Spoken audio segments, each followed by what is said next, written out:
हमारे साथ हमारे गेस्ट जुड़ चुके हैं पैराडाइम कमोडिटी एडवाइजर्स के बीरेन वकील और एचडीएफसी सिक्योरिटीज के तपन पटेल। आप दोनों का ही कार्यक्रम में स्वागत है। बीरेन जी, पहले आपसे जानना चाहेंगे आपकी आज की टॉपिक्स यहाँ पर एग्रीकल्चर कमोडिटीज में कहां पर है? सप्लाई डिसेप्शन को देखते हुए और एडिबल ऑयल में जो तेजी है वो देखते हुए सोयाबीन जून कॉन्ट्रैक्ट हम बाई करेंगे 3800 के आसपास। 3870-80 का टारगेट रहेगा, 3770 का स्टॉप लॉस रहेगा। कॉटन एक्सपोर्ट्स में भी काफ़ी अच्छी पिकअप आई है क्योंकि इंडियन कॉटन अभी वर्ल्ड में सबसे सस्ता है, तो यहाँ भी जून कॉटन 15,800 पे हम बाई प्रेफर करेंगे। 16,200 का टारगेट रहेगा और 15,600 का स्टॉप लॉस।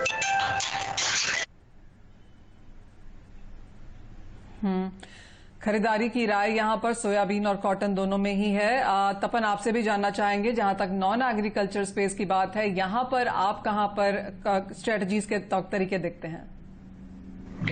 जी, गुड इवनिंग मनीषा जी। मेरी पहली पिक रहेगी गोल्ड में। तो जो गोल्ड में जो करेक्शन फेज जो 2 दिन से चल रहा है उसको कंटिन्यू रखते हुए मैं सेल की सलाह यहाँ पे दूंगा। तो गोल्ड में जून कॉन्ट्रैक्ट में 46,300 की रेंज में सेलिंग की जा सकती है। 46,500 का स्टॉप लॉस रख के डाउन साइड टारगेट 45,800 का मेंटेन करके गोल्ड में सेल किया जा सकता है। मेरा दूसरा पिक रहेगा क्रूड में। क्रूड में भी 2590 की रेंज से वहाँ पे सेलिंग की जा सकती है। 2650 के ऊपर का स्टॉप लॉस मेंटेन करके डाउन साइड में 2520 से 2500 का जो सपोर्ट रेंज है वहां तक टारगेट पकड़ के क्रूड में भी हम सेल की जा सकते हैं। क्रूड में आप यहाँ पर बिकवाली की राय दे रहे हैं। ऑफ कोर्स यूएस और चाइना में जो बढ़ता तनाव है उसका असर हमने सभी एसेट क्लासेस में आज यहाँ पर आते हुए देखा है, लेकिन आगे जाके आपको क्या लगता है तपन? क्योंकि एक तरफ ओपेक और एलाइज की जून में फिर से रिव्यू मीटिंग है कि जो 2 महीने का आउटपुट कटौती उन्होंने किया है उसका क्या असर रह सकता है। तो 9.5-10 मिलियन बैरल तो ओपेक और एलाइज की तरफ से है, 3.5 मिलियन बैरल्स की कटौती हमने नॉन ओपेक की तरफ से भी आते हुए देखी है। डिमांड में रिकवरी है, लॉकडाउन यहाँ पर ईज हो रहा है। क्या आपको लगता है कि ये सभी कुछ बाजार में काफी हद तक फैक्टर इन हो चुका है कच्चे तेल में? यहां से क्या कंसोलिडेशन देखते हैं? और अगर हम थोड़ा सा लॉन्गर टर्म की बात करें तो आपको क्या लगता है कि कच्चे तेल के भाव यहां से कैसे रह सकते हैं? जी, पहले तो कच्चे तेल में जो अभी का जो ट्रेंड रहा है तो वो मुझे लग रहा है कि जो ओपेक की कटौती हुई और बाकी प्रोड्यूसर्स ने भी जो प्रोडक्शन कट किया है तो उसका इफेक्ट हमने डेफिनेटली प्राइस में देखा है। ऑयल मार्केट में काफी हद तक हमने स्टेबिलिटी आती हुई दिखी है। क्रूड ऑयल की इन्वेंट्री में भी हमने कटौती देखी है और तो इस तरह से हमने प्राइस को स्टेबल होते हुए देखा है। लेकिन आगे जाके ये जो कंसर्न है, एक तो यूएस और चाइना के बीच जो बढ़ता हुआ टेंशन है वो एक फैक्टर है, और दूसरा ये जो लॉकडाउन उठने के बाद अभी भी सारी कंट्रीज, ऑलमोस्ट सभी कंट्रीज में थोड़ी भी इजीनेस आई है लॉकडाउन में, तो उसके बाद भी डिमांड रिकवरी कैसी रहेगी वो एक क्वेश्चन, तो उसके कारण एक सेलिंग प्रेशर यहाँ पे बन रहा है। तो मुझे लग रहा है यहाँ पे थोड़ा कंसोलिडेशन और करेक्शन फेज में क्रूड ऑयल जा सकता है, लेकिन आगे जाके ओपेक का जो प्रोडक्शन कट है वो आई थिंक जून जुलाई तक कंटिन्यू रह सकता है। तो मुझे लग रहा है slow and steady recovery crude oil में कंटिन्यू रहेगी। रशिया की तरफ से भी एक रिसेंटली स्टेटमेंट आया है कि वो मई और जून के मंथ में अपना जो प्रोडक्शन है वो 8.5 मिलियन बैरल पर डे तक रखेंगे, तो एक अच्छी पॉजिटिव संकेत है क्रूड ऑयल प्राइस के लिए। तो मुझे लग रहा है लॉन्ग टर्म के लिए स्लो एंड स्टेडी रिकवरी बनी रहेगी, लेकिन शॉर्ट टर्म ये करेक्शन मुझे लग रहा है $30 तक का कंटिन्यूएशन में रह सकता है। चलिए, नियर टर्म के लिए करेक्शन कच्चे तेल में आ सकती है। भावों में अच्छी खासी बढ़त मई के महीने में देखने को मिली है, लेकिन लंबे समय के लिए यहां से कंसोलिडेशन और स्लो रिकवरी की उम्मीद कच्चे तेल में है। तेलों की बात करें तो खाने के तेलों में यहां पर अच्छी खासी आज बढ़त देखने को मिली है। बीरेन जी की खरीदारी की राय भी है यहां पर खाने के तेल में, लेकिन बीरेन जी, ओवरऑल सेक्टर में अब आपकी क्या राय है? क्योंकि डोमेस्टिक क्यूज बेहतर है, प्रोक्योरमेंट है, ग्लोबल क्यूज बहुत बेहतर है, और आज अगर हम सीपीओ की बात करें तो मलेशिया में ईद की छुट्टी के बाद यहां पर मांग बढ़ी है, 5% एक्सपोर्ट ज्यादा होने की भी यहां पर उम्मीद है। घरेलू बाजार में भी हमने देखा है सोयाबीन, सोया तेल को यहां पर काफी सपोर्ट मिला है। तो आप कहेंगे ओवरऑल सेक्टर में अब यहां से खरीदारी की उम्मीद है?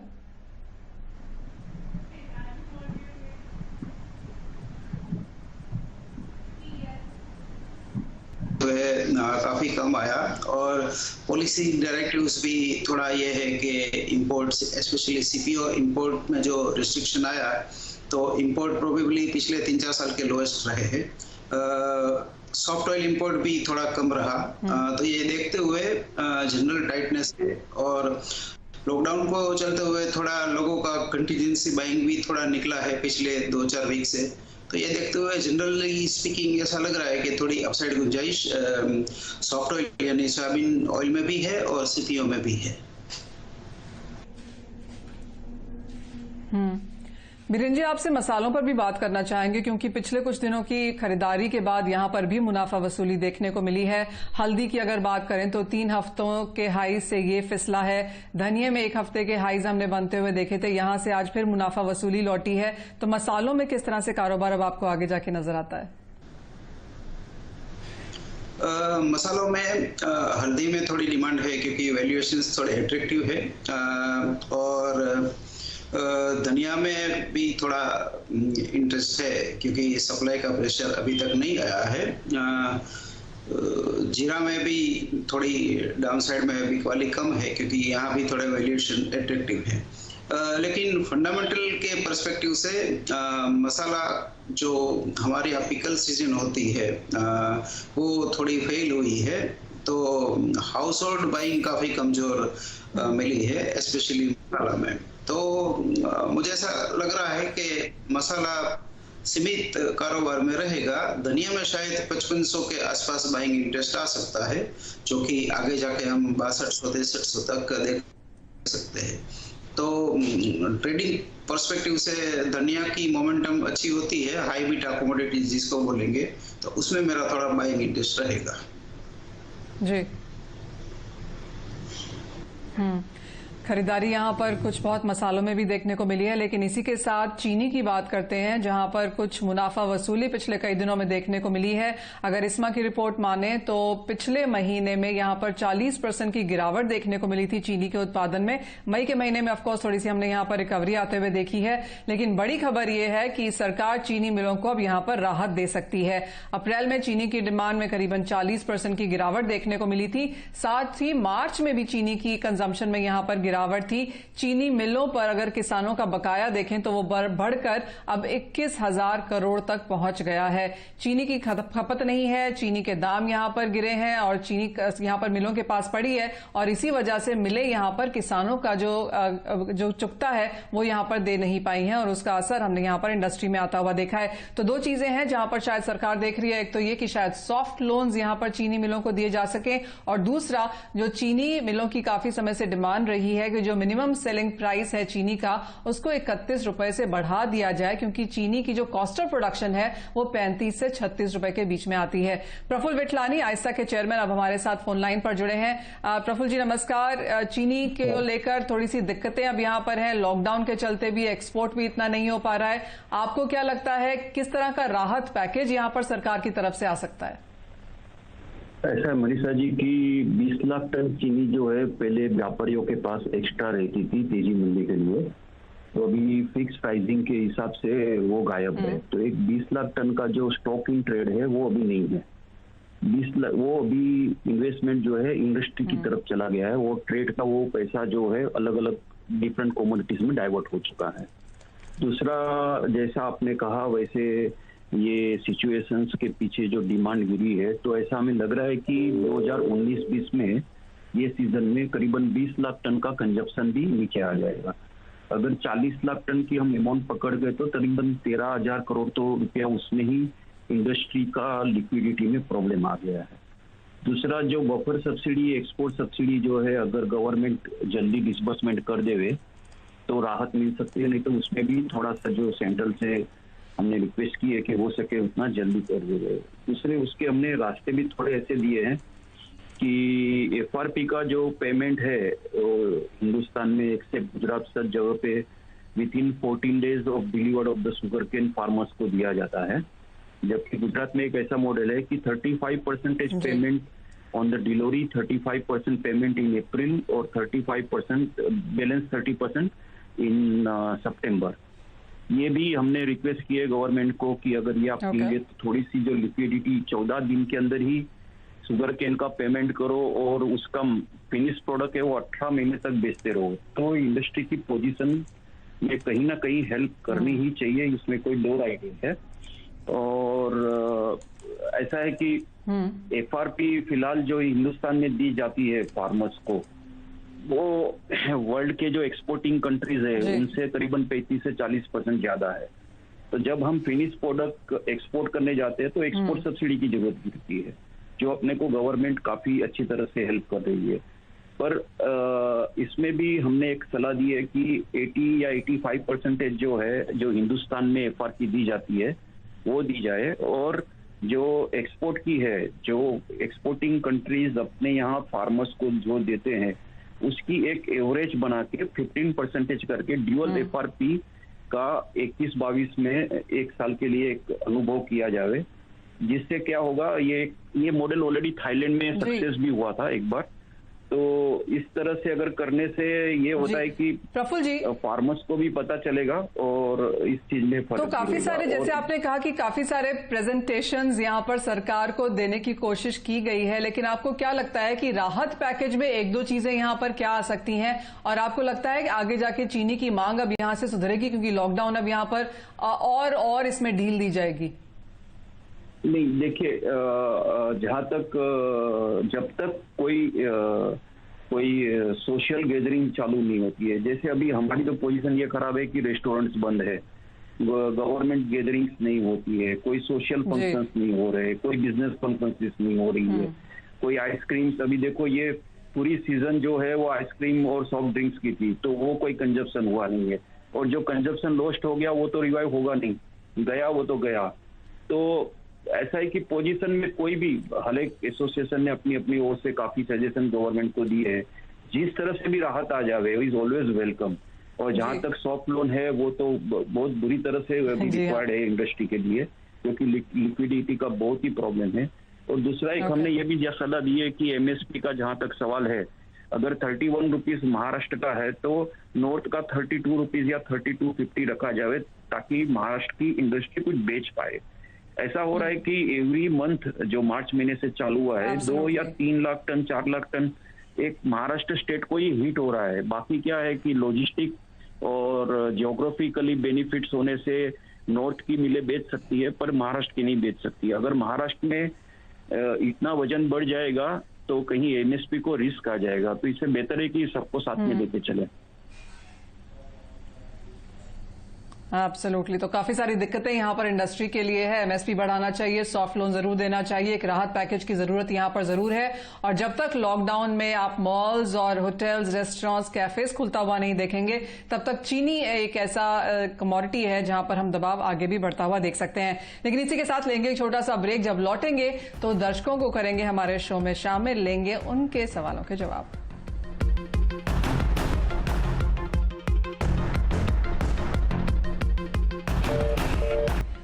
नमस्कार, कमोडिटी कॉल में आपका स्वागत है। अब हम जोड़ेंगे दर्शकों के सवालों के साथ, और सबसे पहला हमारे पास एक व्हाट्सएप पे मैसेज आया है जुगल गौर जी का। ये भुज से लिखते हैं कि इनके पास तपन कॉपर के 2 लॉट्स हैं, इन्होंने बेचे हैं एक्चुअली 403 रुपए 80 पैसे पर। इन्हें क्या करना चाहिए? बिकवाली करके इन्होंने कारोबार किया है। जी, कॉपर में फिलहाल टेम्परेरी बॉटम तो बन चुकी है और ऑलमोस्ट पॉजिटिव ट्रेडिंग रेंज बनी हुई है, अपर रेंज जो हम बोल सकते हैं उसको बने हुए हैं। तो 405 का एक सपोर्ट है, वहां तक प्राइस में डाउनसाइड लिमिट है, अगर उसके नीचे चलता है तो ही प्राइस में सेलिंग और आ सकता है। मुझे लग रहा है 405 के करीब अगर प्राइस आते हैं तो एक बार उनको पोजीशन अपनी एग्जिट कर देनी चाहिए, क्योंकि आगे जैसे भी स्थिति आ रही है ऑलमोस्ट पॉजिटिव संकेत ही है बेस मेटल्स के लिए, क्योंकि लॉकडाउन मेजर्स जो है वो ईज हो रहे हैं, तो चाइना की तरफ से स्टेबल न्यूज आ रहे हैं, तो ये सारी चीजें जो है वो बेस मेटल्स के लिए डेफिनेटली आगे जाके सपोर्ट करेगी। तो कॉपर में और बाकी मेटल्स में बाय एंड डिप्स का व्यू रखते हुए ट्रेड करना चाहिए, डिक्लाइन पे उनको अपनी पोजीशन एग्जिट कर देनी चाहिए। यानी कि अपनी पोजीशंस आपको यहां पर एग्जिट कर देनी चाहिए। जुगल जी, आपको एज ऑफ नाउ ये राय यहां पर कॉपर के लिए मिली है। एक और मैसेज हमारे पास आया है, सचिन अग्रवाल जी मालेगांव से हमें लिखते हैं कि कपास खली के 4 लॉट इन्होंने बेच के यहां पर कारोबार किया है। इनके बिकवाली के लेवल्स हैं 2025 के। कपास खली एक्चुअली बीरेन जी निचले स्तरों पर कुछ खरीदारी थी, ऊपरी स्तरों पर बिकवाली भी देखने को मिली है। आगे जाके क्या ट्रेंड्स यहां पर नजर आते हैं? क्या कंसोलिडेशन है कि यहां पर बेच के ही कारोबार करना चाहिए?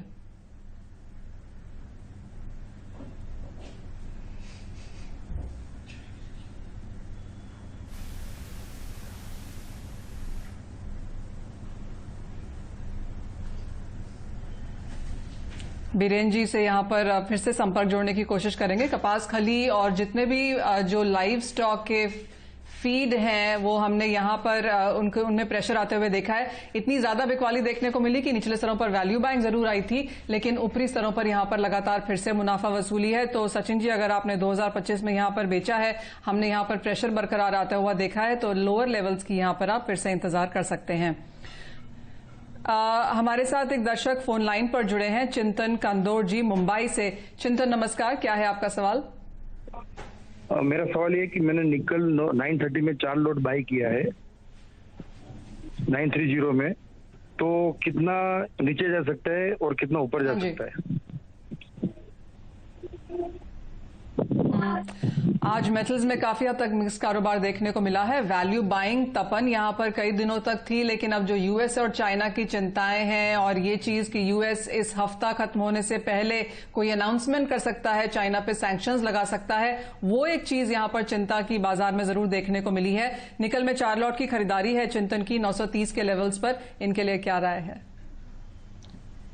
जी, निकल में ट्रेंड अभी भी बुलिश ही रहा है और 910 का जो सपोर्ट रेंज है वहां से प्राइस में रिकवरी आ रही है। तो मुझे लग रहा है कि 910 का स्ट्रिक्ट स्टॉप लॉस मेंटेन करके आप अपनी बाइंग कंटिन्यू रखिए, क्योंकि यूएस और चाइना में जो भी टेंशन जो चल रहा है उसका थोड़ा सेलिंग प्रेशर डेफिनेटली आएगा, लेकिन मुझे लग रहा है वो सपोर्ट ब्रेक नहीं करेगा।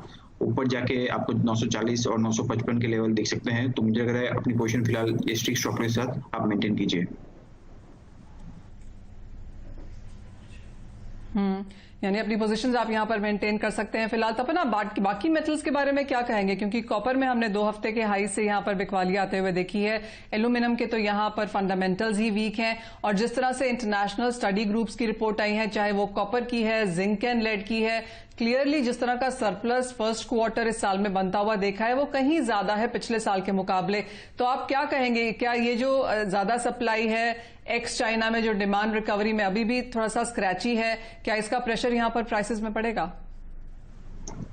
जी मनीषा जी, डेफिनेटली जो इन्वेंट्री बिल्डअप जो हुआ है उसका जो बैकलॉग धीरे धीरे जो फैक्ट्रीज ऑर्डर्स पे आएगा तो वो क्लियर होगा। उसके बाद हमको रियल पिक्चर मेटल्स में देखने को मिलेगा। कॉपर में स्लो एंड स्टडी रिकवरी तो दिख रही है, लेकिन उसकी इन्वेंट्री जो है वो भी धीरे धीरे घट रही है। जो ये भी बैकलॉग जो क्रिएट हो रहा है, क्लियर हो रहा है, उसकी वजह से है। लेकिन मुझे लग रहा है और भी टाइम लगेगा। आई थिंक 1-2 महीने का टाइम हमको देना पड़ेगा क्लियर डिमांड रिकवर होते हुए। ये सब इन्वेंट्रीज जो है वो धीरे धीरे क्लियर होगी और रियल डिमांड जैसे ऊपर के आती है उसके ऊपर ध्यान देना पड़ेगा कि कैसे आगे मेटल्स का ट्रेंड रहता है। तो मुझे लग रहा है डाउन साइड डेफिनेटली लिमिटेड है, लेकिन फुल फ्लेज रिकवरी आने में अभी भी और टाइम लग सकता है। तो buy and dips definitely trend है, लेकिन मुझे सेलिंग ट्रेंड अभी भी नहीं लग रहा। थोड़ा करेक्शन डेफिनेटली लग रहा है। तो बाय एंड डिप्स का व्यू कॉपर और बाकी मेटल्स में मेंटेन करके चल सकते हैं। चले, यानी कि वर्स्ट यहां पर निकल चुका है। निचले स्तरों से खरीदारी की ही राय यहां पर बनती है। स्लोली ग्रेजुअल रिकवरी यहां पर भी, चाहे लिमिटेड ही सही, लेकिन आपको मेटल्स में देखने को मिलेगी। एक और दर्शक को शामिल करते हैं, अनिल भट्ट जी पोरबंदर से। इनका मैसेज है हमारे पास। कारोबारी हैं ये और जीरा में खरीदारी करना चाहते हैं। अनिल जी, आपको मेरी आवाज आ रही है तो बताइए क्या है, आप क्या करते हैं और जीरे में क्या आपके क्यूज हैं? मैम जीरा मेरे पास से 1 लॉट खरीदा हुआ है। खरीदी कहिए मैम। बीरेन जी, अनिल जी के पास जीरा खरीदा हुआ है इन्होंने, कारोबारी हैं ये। जीरे में अब आगे जाके आपको किस तरह के ट्रेंड्स नजर आते हैं? फिजिकल जीरा थोड़ा दबाव में रहेगा, लेकिन डीमेट की कॉस्ट थोड़ी ज्यादा है, तो डीमेट के चलते हुए मैं फ्यूचर्स ही मान रहा हूं। तो जीरा में 12,900 का स्टॉप लॉस रख के वो बरकरार रहे और 13,700-800 पे निकल सकते हैं, वहां एग्जिट ले लेनी चाहिए। चलिए, ये आपके लिए राय है यहाँ पर जीरा के लिए। थोड़ा सा दबाव में ये स्पॉट में प्राइसेस यहाँ पर रह सकते हैं। एक और हमारे पास मैसेज आया है और ये है बिनीत जी का, गया बिहार से। तपन इन्होंने नेचुरल गैस के 3 लॉट बिकवाली किए हैं 122 रुपए के लेवल्स पे। काफी वॉलेटाइल मूवमेंट हमने नेचुरल गैस के प्राइसेस में आते हुए देखी है। 122 की बिकवाली पर इन्हें अब क्या करना चाहिए? जी मनीषा जी, मुझे लग रहा है नेचुरल गैस में सेलिंग अभी भी कंटिन्यू रह सकती है। डेफिनेटली समर डिमांड आगे जाके पीक होगी, लेकिन इन्वेंटरी बिल्डअप और भी है। तो और जैसे जैसे लॉकडाउन खुलेगा तो जो भी ऑयल वेल्स है और बाकी सब जो फैसिलिटीज है वो ऑपरेशन होगी, तो और इन्वेंटरी बिल्डअप हो सकती है। और सामने डिमांड कितना पिकअप होगा वो अभी भी अनसर्टेन है। तो मुझे लग रहा है सेलिंग प्रेशर नेचुरल गैस में कंटिन्यू रह सकता है। मेरी ये रहे अभी सेलिंग जो पोजीशन है वो अपनी होल्ड रखे, स्टॉप लॉस 160 के ऊपर का मेंटेन करके सेलिंग पोजीशन आप होल्ड कर सकते हैं। सेलिंग पोजीशन यानी कि आप यहां पर नेचुरल गैस पे होल्ड कर सकते हैं। 122 की जो आपकी बिकवाली है वो आपको आगे जाके मुनाफा दे सकती है। चलिए, ये तो हुए हमारे सभी सवालों के जवाब जो हमारे एक्सपर्ट्स ने यहां पर दिए हैं। बीरेन जी और तपन, बहुत शुक्रिया हमारे साथ जुड़ने के लिए और उन सभी दर्शकों की स्ट्रैटेजीज बनाने में मदद करने के लिए। इसी के साथ मुझे भी कमोडिटी कॉल में दीजिए इजाजत, लेकिन आप बने रहिए CNBC आवाज पर।